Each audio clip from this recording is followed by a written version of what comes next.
sedikit menjelaskan tentang bisnis properti. Di bisnis properti hampir 1 tahun saya sudah menggeluti, sekalipun bukan perusahaan saya yang jalan, tapi perusahaan rekan atau saudara, dan saya benar-benar dari nol belajar tentang itu. Maka dari itu saya akan sedikit menjelaskan tentang ataupun sharing tentang bisnis properti. Nah, dulu saya 2018 itu saya pernah ikut di REI atau agen Persatuan Perusahaan Real Estate Indonesia. Jadi dulu kita ketemu di Jakarta. Jadi di REI ini saya masuk di perusahaannya teman untuk mengikutinya, karena ada satu persyaratan dari bisnis properti itu harus mengikuti salah satu legalitas yang memang sudah ada barometernya dari pemerintah lewat salah satunya REI. Nah, terus saya akan sedikit menjelaskan tentang perizinan-perizinan di properti itu apa aja. Sebenarnya bisnis properti tidak seribet orang membayangkan, tidak terlalu banyak modal juga, tapi intinya tetap garansinya kita punya keinginan yang kuat dan bangun trust yang besar. Jadi bangun trust itu apa ya? Jadi kayak modal tidak ada, tapi kalau modal kepercayaan itu terbentur dan terbangun, ya insya Allah tidak sulit untuk membangun bisnis properti. Nah, maka dari itu saya akan dasar dari properti bisa jalan ya harus balance dengan izin-izin, karena izin properti itu izin yang paling penting. Nah, pertama saya akan menjelaskan tentang izin properti itu tentang izin dari Dinas Pekerjaan Umum dan Penata Ruang. Jadi kalau Dinas Pekerjaan Umum dan Penata Ruang itu ada 5 poin. Yang pertama poinnya itu ada tentang titik lokasi sertifikat. Jadi ada sertifikat, terus titik lokasinya itu nanti dibangun untuk set plan.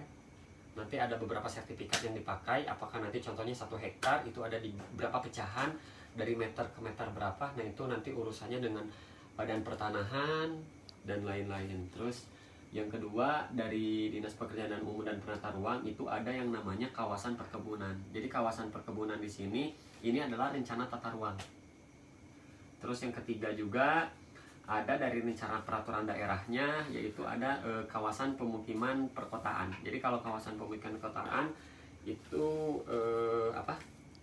perizinan untuk nantinya ada pembangunan. Nanti saya ngejelasin tentang IMB dan lain-lainnya. Ini kita penjelasannya tentang Dinas Pekerjaan Umum dan Penata Ruang dulu.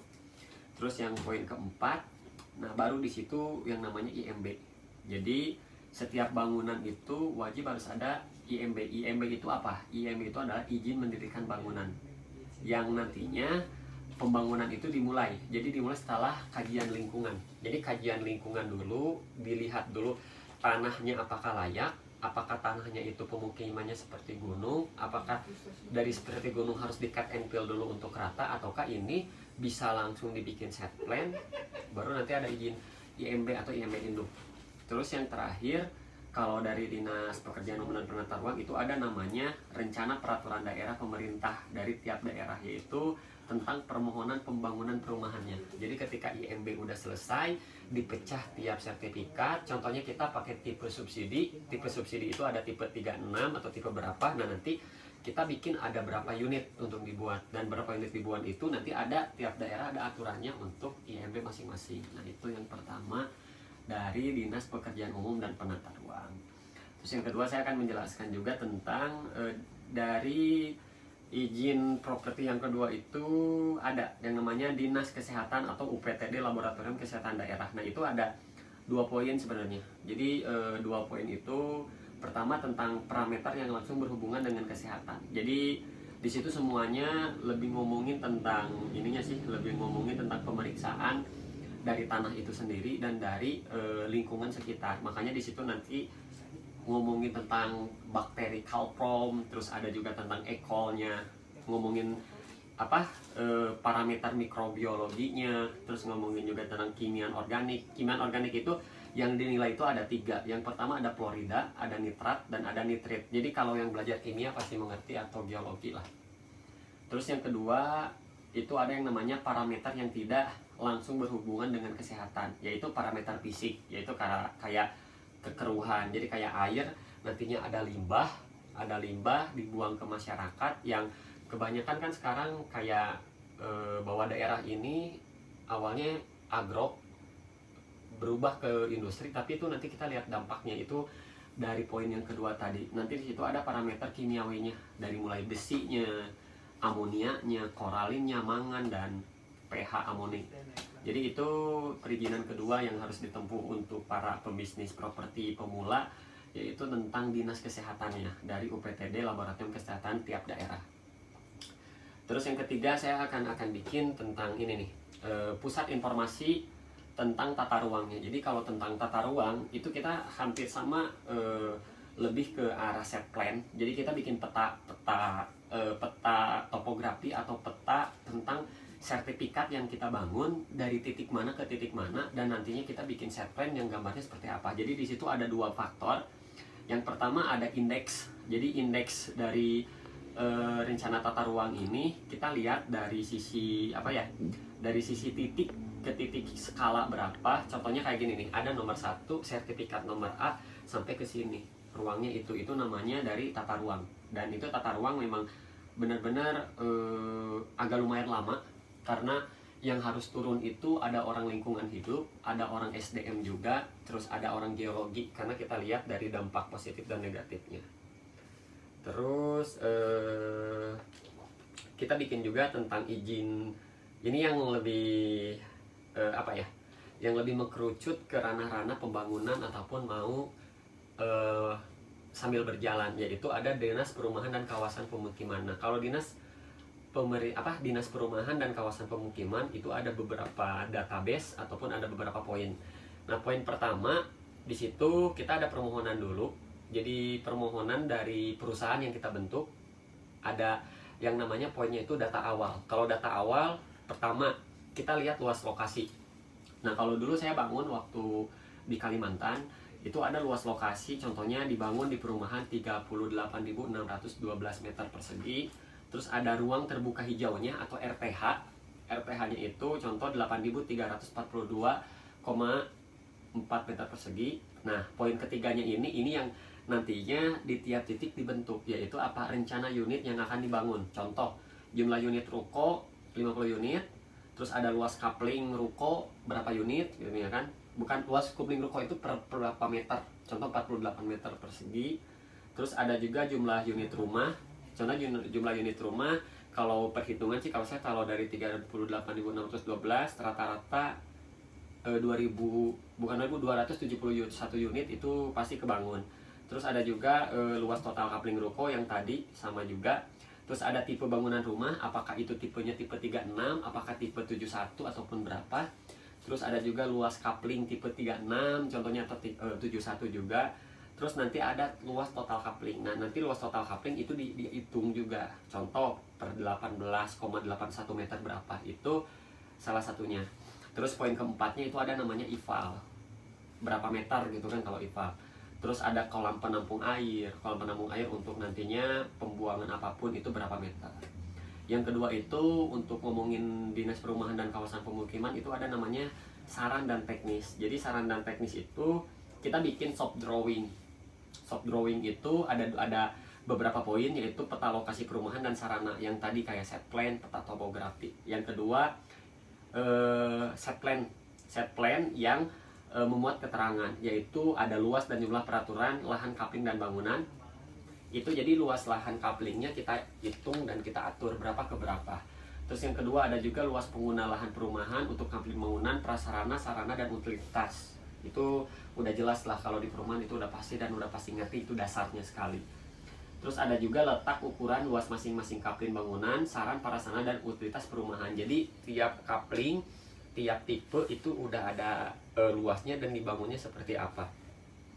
Terus ada juga jarak sempadan bangunan terhadap jalan dan atau sungai saluran. Jadi biasanya kalau ada tipe-tipe kita pasti buka jalur dulu, apakah itu buka jembatan untuk sungai-sungai ataupun buka jalan seperti itu.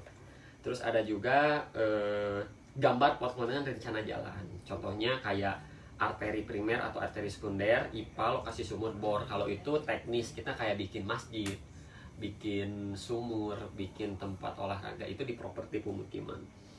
Terus ada juga sih gambar tipe bangunan. Jadi kalau itu kayak denah bangunan, denah lantai dan lain-lain. Nah, selain tentang apa ya?